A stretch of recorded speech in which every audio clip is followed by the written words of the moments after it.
equals does your device need fixing? We offer a free diagnosis. We pick up and deliver right to your door, no calls or travel needed. We send you a quote before repairing, and only go ahead if you approve it.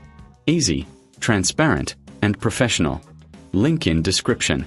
To start, gather your tools, a screwdriver and a soft cloth for cleaning. First, unplug your Dyson V10.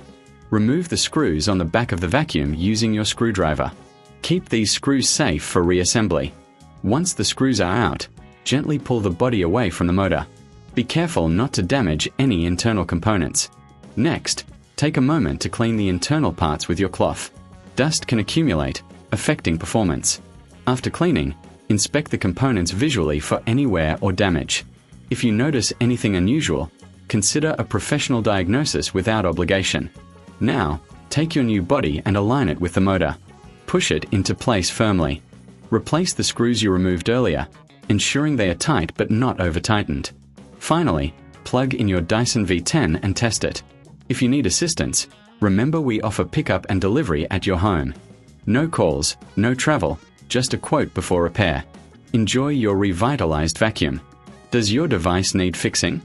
We offer a free diagnosis. We pick up and deliver right to your door, no calls or travel needed. We send you a quote before repairing, and only go ahead if you approve it.